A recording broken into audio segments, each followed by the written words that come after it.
azaltzen hasi baino lehenago, bai komentatu plana, bai euskeraz eta bai erderaz web orrialdean zenbakitzea da. Momentuz ez daukagu argi zelan egingo dugu, pisu askokoa dalako, baina asmoa da eranskinak eta 8. referentziak, no hasiko naz. Ni hasiko naz justifikazioagaz. Prestakuntza gehien baten plan honekin eta gaur goizean zehar behin eta berri. Adimen gaitasun handiak dituzten ikasleak ditugu gaurkoan, gure topaketa honen helburu. Ikasleak eta baita haien ibilbide akademikoan lagun eta gidari zareten irakasleak ere. Elkarri oso estuki lotutan dagoen, zaudeten, binomio da, binomio zarete. Gai oso garrantzitsua da eskuartean duguna, eta horrela tratatu nahi izan dugu. Gaur, honaino iristeko pasaden ekainean aurkeztu genuen plana, aurkeztu ahal izateko eta ordutik hona egin diren lan guztiak bultzatzeko pertsona askoren laguntza eta borondatea batu behar izan dira. Asko izan zarete parte hartu duzuenak. Ikuskaritza zerbitzua eta berritzeguneak eta hezkuntza sailetik kanpo hezkuntza patronalak, sindikatuak, unibertsitateak eta gai honi zuzenean lotuta dauden erakundeak. Guztioi eskerrak eman nahi dizkizuet. Auzolana halako proiektuetan ere ikusi eta sentitzen da. Eskerrik asko. Zalantzari gabe, beharrezkoa da ikasle guztiei kalitatezko hezkuntza erantzuna ematea, arreta espezifikoa, zorrotza eta desberdintasun individualetara egokitua emateaz arduratuko dena bere printzipiotan. Aniztasun horri ikuspegi zabal eta inklusibo batetik erantzuteak, adimen gaitasun handiak dituzten ikasleen arreta ere jaso behar du. Zenbait printzipio aipatzen hasita, inklusioaz ari gara hizketan, prebentzioaren eta detekzio goztiarraren printzipioaz, hezkuntza eragileen prestakuntzaz, edo generoaren ikusgarritasunaz. Izan ere, gaur egun, identifikatutako 10 kasutik, 7 mutilei dagozkie, eta 3 soilik neskei. Eta horrek adierazten digu mituek, estereotipoek eta rol sozialek ere pisu handia dutela. Como digo, los principios de inclusión, de prevención y detección temprana, de visibilidad de género o la formación de los agentes educativos son los elementos en los que nos vamos a apoyar para la intervención educativa y que nos deben ayudar en la consecución de los objetivos que nos hemos marcado con el plan. En resumen, perseguimos lograr una mejora tanto en la detección del alumnado de altas capacidades, así como en la sistematización de las actuaciones para el conjunto de la comunidad educativa. Debemos tener en cuenta que cada caso es único y específico, pero sí es importante sistematizar, definir y concretar las actuaciones para todo el sistema educativo. Los ejes que nos hemos marcado con este plan hablan de sensibilizar a la comunidad educativa sobre la realidad del alumnado y la necesidad de dar una respuesta adecuada, formar a la comunidad educativa, sistematizar la intervención, promover acciones de innovación y promover procesos de participación con agentes educativos y sociales en favor de acciones cohesionadas. En estos momentos, de los 5 ejes mencionados, estamos actuando en los 3 primeros. Vamos dando pasos para su completa implementación.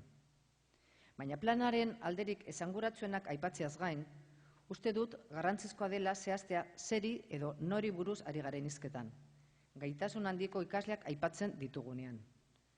Azken urteetan, adimen gaitasun handiak definitzerakoan aldaketa gertatu da.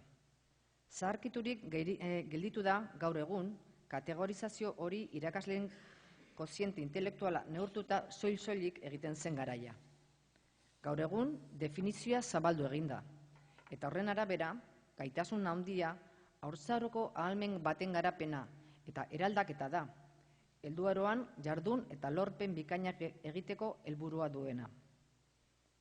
A lo largo de los últimos años se ha producido un cambio a la hora de definir las altas capacidades intelectuales. Ya ha quedado anticuada aquella definición en las que esa categorización se realizaba únicamente midiendo el cociente intelectual del alumno o alumna.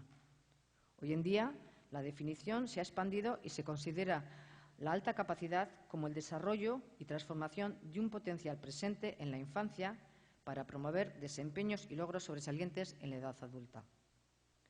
Nolanahi ere, argi dago eta azpimarratu beharrekoa da, adimen gaitasun handiak dituzten pertsonak erabat familia, gizarte eta kultura giro eta hezkuntza eredu erabat desberdinetatik datozela. Eta pertsona horiek desberdintasun individualak agertzen dituzte, bai lorpen akademikoei dagokienez eta baita garapen sozial, emozional eta kognitiboan ere. Haien errealitatean hitz eta plurala izaki, esparru jakin batean errendimendu eta lorpen handiak dituzten ikasleak aurki ditzakegu. Baina era berean, oraindik ere beren aparteko trebetasunak adierazi ezarren garatzeko ahalmen handia duten ikasleak ere bai. Edo beren potentziala garatzeko zailtasunak dituzten ikasleak. Egia da, hala ere, kolektibo heterogenoa izan arren, badirela gaitasun handiko pertsona guztietan ageri diren zenbait ezaugarri komun. Ez dira kasu guztietan agertzen, baina oso ohikoak izaten dira. Adibidez, aparteko adimen trebetasuna dute, goi-mailako memoria funtzioak dituzte, edo erraztasun eta bizkortasun handiagoa agertzen dute informazio berria barnaretzeko. Cada alumno o alumna es un caso diferente, pero también es cierto que en más de una ocasión las referencias a las altas capacidades suelen venir acompañadas de comentarios o mensajes que no siempre están ligados a la realidad. Se da por hecho, por ejemplo, que todo el alumnado con alta capacidad es igual, que deben sobresalir en todo, que son pulcros, que finalizan los primeros las tareas, que están muy motivados o motivadas por sobresalir en el aula. También se menciona con la misma contundencia que este alumnado sufre fracaso escolar por no estar motivado, o que, aunque disponga de ayuda, podrá triunfar. Otra idea errónea y también perjudicial es la que hace referencia a la consideración de la existencia de necesidades más acuciantes entre otros estudiantes no dotados que es preciso priorizar. Esto es, que no es tan importante ayudar a quien tiene altas capacidades y que lo realmente importante es ayudar a quien tiene deficiencias en el aprendizaje. Ambas necesidades son importantes y es necesario que sepamos darles respuestas a los diferentes perfiles de alumnas y alumnos que requieren de ayuda por parte de la comunidad educativa. Gaur egun, guztiok ezagutzen duzuen V-bikoitza 77 aplikazio informatikoaren bidez, adimen gaitasun handiko ikasletzat identifikatuta dugu ikasle kopuru bat. Azken datuak 789 ikasle direla dio.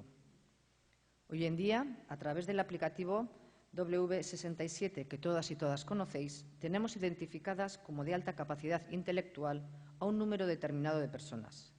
El último dato habla de 799.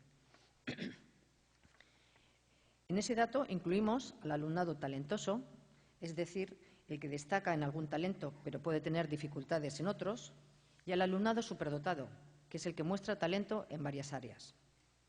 Asimismo, al margen de ese dato que he mencionado, desde el Departamento de Educación también identificamos al alumnado precoz, al alumnado que en su etapa educativa muestra algún desarrollo más rápido de lo habitual y que con los años podría desarrollar algún talento o igualarse al resto de sus compañeros de clase. Nabarmentzekoa da, azken 4 urte hauetan, Euskadin gaitasun handikotzat identifikatutako ikasleen kopurua hirukoiztu egin dela, naiz eta oraindik portzentai hori baxua izan. Osasunaren mundu erakundeak adibidez, ikasleen 3%an kokatzen du gaitasun handia duten ikasleen portzentaia. Datu orientagarria izan daiteke, baina bidea markatzen digu nolabait. Gure helburua ikasle horien detekzioa hobetzea da. Eta helburu horren baitan kokatzen da, orain Euskadiko 51 ikastetxetan garatzen hasi garen pilotajea. Une honetan, planak irakasleen esku ipintzen dituen detekzio tresnen baliozkotasuna eta fidagarritasuna aztertzeko lanean ari gara. Zehazki, Euskadiko 54 ikastetxetako 180 ikaslerekin egingo da tresna honen pilotajea. Lehen hezkuntzako lehen mailatik, DBH-ko 4. mailara arte. Ikasle horien artean, heren bat, dagoeneko gaitasun handikotzat identifikatuta dauden ikasleak dira. Besteren bat, euren irakasleen susmoagatik gaitasun handikoak izan daitezken ikaslek osatzen dute, baina ez daude oraindik hala identifikatutak. Eta 3. herena, hauzaz hautatutako ikasleak izango dira. Como digo, en estos momentos estamos trabajando para testar la validez y fiabilidad de las herramientas de detección que el plan ha creado para ponerlas a disposición del profesorado. En concreto, el pilotaje de esta herramienta se está llevando a cabo con 180 alumnos y alumnas de 54 centros de Euskadi, desde primero de primaria hasta cuarto de la ESO. Un tercio de este alumnado lo componen estudiantes que ya han sido identificados como alumnado de altas capacidades, otro tercio aquellos de los que su profesorado sospecha que pudieran ser de altas capacidades, pero que no están identificados como tal, y el tercio restante es alumnado seleccionado al azar. Bukatzera noa, gure helburua laguntza beharra duenari laguntzea da. Bere ikasketa ibilbidean zehar. Adimen gaitasun handiak dituzten ikasleek laguntza behar dute kasu askotan. Eta horretarako, identifikatu, irakaslearen formazio espezifikoa bultzatu eta guzti hori sistematizatu behar dugu. Eta horretan gabiltza, zuen laguntzarekin. Eskerrik asko berriro, jardunaldi honetan parte hartzagatik eta ondo joan dadila goiza. Eskerrik asko.